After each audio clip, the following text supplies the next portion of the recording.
आजाद होने के पहले आदिवासियों ने देश को आजादी कराई थी। ये आजादी पहले मिल चुकी थी। ये लोगों ने राजनीतिक सत्ता हस्तांतरण का जो आंदोलन था इस देश में 23 साल चला। सही मायने में आजादी तो 1911 को ही मिल गई थी जब फर्स्ट इंडिया एक्ट बना है 1919 में। यहां पे इस देश में एक षड्यंत्र चल रहा है आदिवासियों के खिलाफ। टंट्या मामा ने 17 साल तक के सशस्त्र युद्ध किया और 17 साल तक के हथियारबंद युद्ध का किसी भी क्रांतिकारी का भारत में इतिहास नहीं है। इतना बड़ा इतिहास रहने के बाद में इस देश में टंट्या मामा को डकैत बोला गया, लुटेरा बोला गया। यह जानबूझ के साजिश की गई। इन्होंने टंट्या मामा का नाम इतिहास के पन्नों में आने नहीं दिया। बदकिस्मती से हमारे कुछ नेता, कुछ गद्दार लोग भी इसमें शामिल हैं। लेकिन जब से बिरसा ब्रिगेड ने जैस के साथियों को साथ में लेकर एक प्लानिंग करके टंट्या मामा का रिसर्च किया, यह साबित किया कि टंट्या मामा का जन्मदिन 26 जनवरी को ही है और 26 जनवरी देश आजाद होने के बाद से नहीं, देश आजाद होने के पहले से मनाया जाता था इसी स्थल पे जहां आप लोग शपथ ले रहे हैं। इसके भी एविडेंस है, इसका भी प्रूफ है कि देश आजाद होने का था उसके पहले से 26 जनवरी को यहां पे टंट्या मामा का जन्मदिन मनाया जाता था, जिसकी अगुवाई रेंगा कुरकू करते थे। उनको भगवान टंट्या भील हम नहीं बोल रहे, उसके पहले से बोला जाता था। जो लोग इतिहास बता रहे हैं टंट्या भील का, उनसे पूछो टंट्या भील की मजार कहां पर है, उनको कहां पे गाड़ा गया है, उनसे पूछो वो रिकॉर्ड कहां पर है, रेंगा कुरकू का फोटो कहां है। ये तो विकिपीडिया पे मिशन के लोगों ने डाले हैं, ढूंढ ढांड के लाए हैं। ये काम करते करते हमको 20 साल लग गए। आज ये ऐतिहासिक दिन है इसलिए क्योंकि वो महिला यहां पर शपथ लेने आई है जिसकी वजह से भारत के सर्वोच्च न्यायालय ने इस देश के आदिवासियों को देश का मालिक बोला है। और देश में आदिवासियों को मालिक बोलने की जो शुरुआत थी वो भगवान टंट्या भील ने की। समाज के नंगे आदमी को भी उन्होंने मालिक बोला है, मजदूर आदमी को भी मालिक बोला है, किसान आदमी को भी मालिक बोला है। ये मामूली क्षण नहीं है।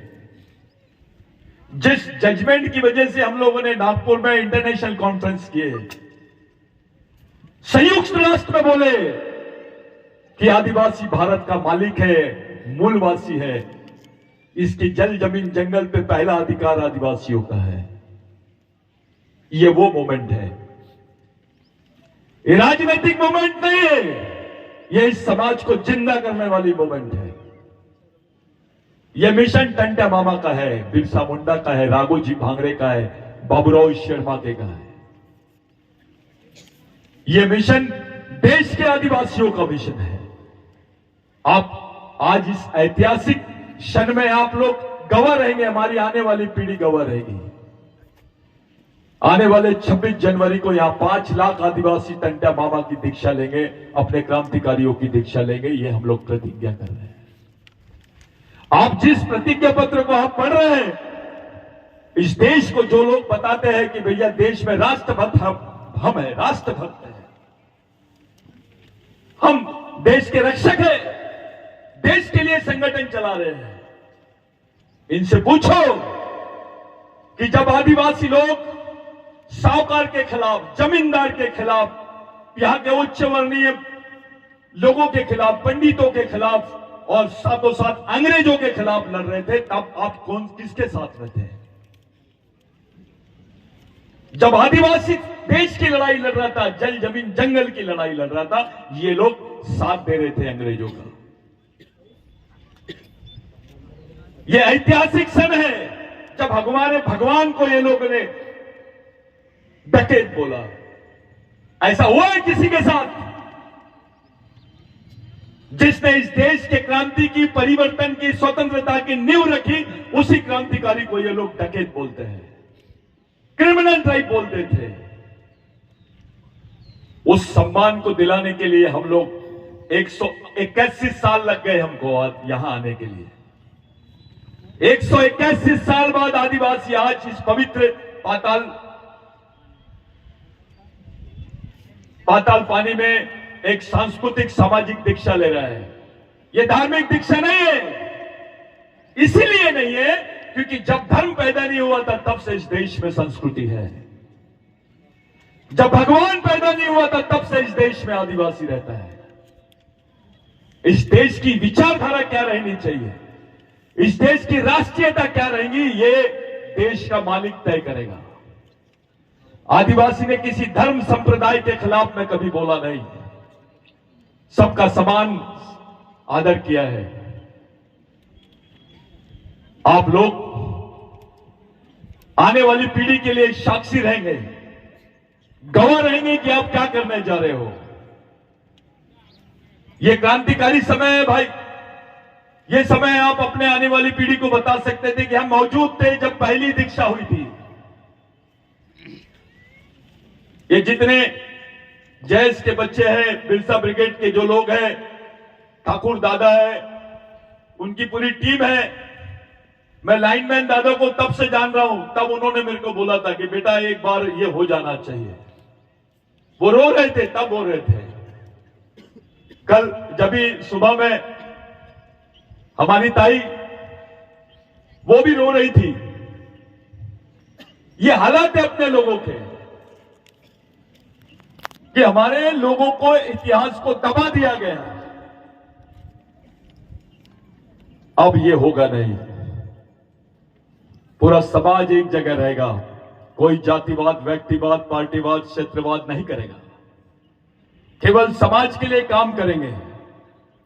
जब पार्टी का अस्तित्व नहीं था तब भी समाज था। जब भगवान का अस्तित्व नहीं था तब भी समाज था। जब नेता का अस्तित्व नहीं था तब भी समाज था। और इस समाज के लिए जिन लोगों ने कुर्बानी दी, देश और समाज के लिए, वो ये महापुरुष है। इस देश जिन जिन लोगों ने सबसे ज्यादा फांसी खाए हैं, फांसी लगाई गई है जिन लोगों को, जिन जिन लोगों को सबसे ज्यादा फांसी लगाई गई है, उनमें 70% आदिवासी है। अंग्रेजों ने जिनको फांसी के तख्ते पे चढ़ाया, 70% आदिवासी है। इसलिए आदिवासी को कोई स्वतंत्र सेनानी की सर्टिफिकेट की जरूरत नहीं है। यह पूरी कौम की कौम स्वतंत्र सेनानी है। आप अपने आप को कौन हो ये समझो। हमारे सामने कौन सी चुनौती है ये समझो। इस समाज के अस्तित्व को कैसे मिटाने का षड्यंत्र हो रहा है ये समझो। आज वही भील महिला यहां पे शपथ ले रही है, जिस भील महिला को आप लोगों ने देखा है, जिसके नाम पे सर्वोच्च न्यायालय ने निर्णय दिया है। यह ऐतिहासिक क्षण है क्योंकि ये बोल रहे हैं कि भारत के भील आदिवासी नहीं है। ये संयुक्त राष्ट्र संघ में बोल रहे हैं कि भारत के भील वंश के लोग आदिवासी नहीं है। बारेला हो, बिलाला हो, दरबार हो, ये चीज साबित करने के लिए आज वो भी आपके सामने है, समूह हेतु, और आप भी समाज के सामने, हम सब लोग टंटा मामा के सामने हैं। इस शपथ समारोह में मैं जानता हूं इसमें कुछ गलतियां हो सकती है, लेकिन हमको गलतियों से सीखना है।